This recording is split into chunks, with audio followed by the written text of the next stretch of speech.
Olá, meus caros, sejam bem-vindos. Vamos à nossa meditação do dia de hoje. No dia de hoje, seguindo nessa esteira aí do tempo pascal, Santo Afonso medita a respeito da aparição de Cristo ressuscitado a Nossa Senhora, a aparição de Jesus ressuscitado a sua mãe. Isso é uma tradição piedosa da Igreja, sobre a qual vamos comentar daqui a pouco. Mas peçamos antes a luz de Deus sobre nós neste dia, a fim de que possamos bem meditar este ponto próprio do tempo pascal. Em nome do Pai, do Filho e do Espírito Santo. Amém. Vinde, Espírito Santo, enchei os corações dos vossos fiéis e acendei neles o fogo do vosso amor. Enviai o vosso Espírito, e tudo será criado, e renovareis a face da terra. Oremos. Ó Deus, que instruístes os corações dos vossos fiéis com a luz do Espírito Santo, fazei que apreciemos retamente todas as coisas, segundo o mesmo Espírito, e gozemos sempre da sua consolação. Por Cristo, Senhor nosso. Amém. Ave Maria, cheia de graça, o Senhor é convosco, bendita sois vós dentre as mulheres, e bendito é o fruto do vosso ventre, Jesus. Santa Maria, Mãe de Deus, rogai por nós, pecadores, agora e na hora de nossa morte. Amém. O Senhor Todo-Poderoso nos abençoe, nos guarde e nos livre de todo mal, hoje e sempre, em nome do Pai, do Filho e do Espírito Santo. Amém. Muito bem, meus caros, no dia de hoje, como eu disse, Santo Afonso medita a respeito da aparição de Cristo ressuscitado à sua mãe. E é interessante que os evangelistas não mencionam esta aparição, mas uma tradição piedosa da Igreja sempre acreditou que Jesus ressuscitado apareceu, aliás, primeiro para Nossa Senhora. Só depois, então, ele vai se manifestar às outras mulheres e, então, aos apóstolos. E Santo Afonso ele baseia essa sua reflexão na tradição da Igreja. Então, desde os primeiros séculos já havia esta crença constante nessa aparição de Jesus ressuscitado para sua mãe. Agora, em que essa crença se baseia, se os evangelistas não colocam essa crença ali? Santo Afonso de Ligório ele vai dizer que aquilo que é muito óbvio nos evangelhos não é mencionado. E é óbvio que aquele que, sendo Deus, criou o mandamento de honrar pai e mãe, porque há um só Deus em três pessoas. Então, quando Deus cria os mandamentos, Jesus estava lá, o Espírito Santo estava lá, e eles não se separavam. Então, este mesmo Deus que mandou honrar pai e mãe, não deixaria de honrar a sua mãe, aparecendo primeiro para ela. Santo Afonso diz, era conveniente que Jesus aparecesse primeiro para sua mãe, porque antes de se manifestar ao mundo, ele manifestou-se na casa de Nazaré, para Maria e para José. Então era necessário que se na sua vinda oculta, escondida na gruta de Belém, ele se manifestou primeiro a Nossa Senhora e a São José, se ele foi carregado no ventre de Maria, antes que todos soubessem quem ele era, ela já o sabia, então também era conveniente que aquela que participou das dores do Messias sofredor participasse também das suas alegrias. Como ela foi a primeira a saber na encarnação, era conveniente que ela fosse também a primeira a saber na ressurreição. Aquela que amargurou os 3 dias de dor da ausência de seu filho, viu então a glória de seu filho no dia da ressurreição. E é uma tradição que, como diz Santo Afonso, Santo Inácio de Loyola também diz isso, que aquilo que é óbvio nos evangelhos não precisa ser dito, não precisa ser mencionado. Então, aquela que sempre esteve com Jesus nos momentos mais decisivos durante sua vida, era necessário que também estivesse com ele na sua glória. Então, essa crença piedosa ela tem um fundamento lógico até, pela própria coerência interna das Sagradas Escrituras, e certamente Nossa Senhora viu o seu filho ressuscitado. É interessante que lá na cruz ela permanece de pé. Nós vemos isso no capítulo 19 do Evangelho de João. Estavam de pé ao lado de sua cruz Maria, sua mãe. Ela é a primeira a ser mencionada. Porque entre os cristãos, ela é a primeira cristã, é aquela que tem a precedência. Quando a chama da fé se apagava no coração dos outros que fraquejavam e que abandonaram Jesus, no coração imaculado de Maria, esta fé, ela se mantinha viva, ela se mantinha acesa e ela sustentou a igreja. Ela foi a fé da igreja, né, durante aquele tempo de severa provação. Então, agora, na alegria da ressurreição, também era conveniente, né, que a Divina Mãe participasse disso, né, desta alegria da ressurreição, de ver o seu filho, que havia dito que ressuscitaria. E foi também um momento de reparar, né? Nossa Senhora teve as suas 7 dores, mas a igreja honra também as 7 alegrias de Nossa Senhora. E uma das alegrias de Nossa Senhora é justamente a ressurreição de seu filho Jesus. Santo Afonso ainda menciona na meditação de hoje uma outra tradição muito interessante.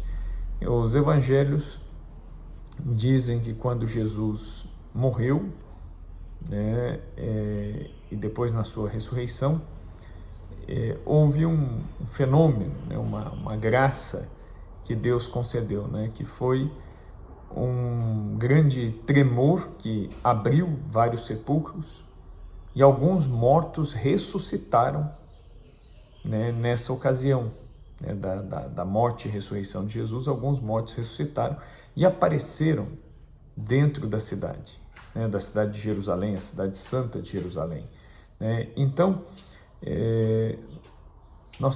há uma tradição que diz que Nossa Senhora, quando vê o ressuscitado, ela viu também alguns justos que participaram da obra da salvação, do plano da salvação, né? E essa tradição diz que, por exemplo, Nossa Senhora, junto com Jesus, ela viu São José, viu seus pais, São Joaquim e Santana, né? Viu aqueles que aguardavam a possibilidade de entrar no céu, né? Porque somente com a ressurreição de Jesus, aqueles justos que tinham sido amigos de Deus, né, puderam entrar na presença de Deus. Até então não se podia. O que acontecia então com os justos, né? Quem morreu antes do Antigo Testamento, a Sagrada Escritura fala de um sono. Mas será que é um sono, né, em que as consciências estavam totalmente apagadas? Não, né? As almas não dormem. É igual a nossa alma, né? Nós temos corpo e alma e a nossa alma não dorme. A nossa alma, ela permanece sempre ativa, né? Só que acontece que as almas destes justos, por que a Sagrada Escritura diz que eles estavam num sono? Porque a vida deles, né, era uma vida consciente, já que a alma não dorme, mas não era uma alegria plena, porque a alegria do céu, ela ainda não podia ser dada aos homens e mulheres, né? Então era uma alegria semelhante ao limbo, né? Ou seja, era uma alegria natural. Os justos estavam felizes, sabiam que a sua salvação chegaria, mas era uma alegria natural. O que é uma alegria natural? É a máxima alegria que uma pessoa pode conseguir aqui na Terra, humanamente falando. Agora, quando Jesus ressuscita, ele abre o céu. E aí é aberto para todos a possibilidade de uma alegria sobrenatural. Então, pensemos nisso no dia de hoje, né? Que esse seja o ponto da nossa meditação, né, no dia de hoje, e que peçamos também, né, sobretudo a Nossa Senhora, que nos ajude a viver nesta alegria da ressurreição. Se temos sofrimentos na nossa vida, né, se temos contratempos, Deus pode permitir que essas coisas aconteçam. Isso não significa que Deus queira, que Deus goste, que Deus deseje que os seus filhos sofram. Mas Deus às vezes permite, né, que nós tenhamos alguns sofrimentos.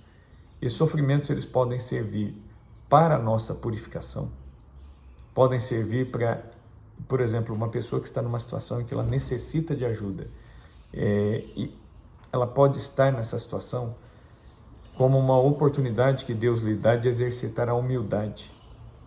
E aquele que não está nessa situação e e tem uma vida, digamos assim, mais tranquila, mais confortável, por que parece uma injustiça, né? Por que Deus dá alegrias para uns e permite sofrimento para outros? Bom, porque aqueles que sofrem poderão exercitar a humildade e aqueles que não estão nesse sofrimento poderão exercitar a caridade. Mas acontece que às vezes no nosso egoísmo nós não exercitamos a caridade. Quanta gente tem uma situação boa e não reparte, não ajuda. Muita gente fala assim, como que Deus pode permitir o mal no mundo, a fome no mundo? Pois é, a fome, a desigualdade no mundo são questões humanas e que podem ser resolvidas pelo ser humano movido por Deus, movido pela caridade. O problema é que, às vezes, nós nos deixamos mover pelo nosso egoísmo e não pela caridade.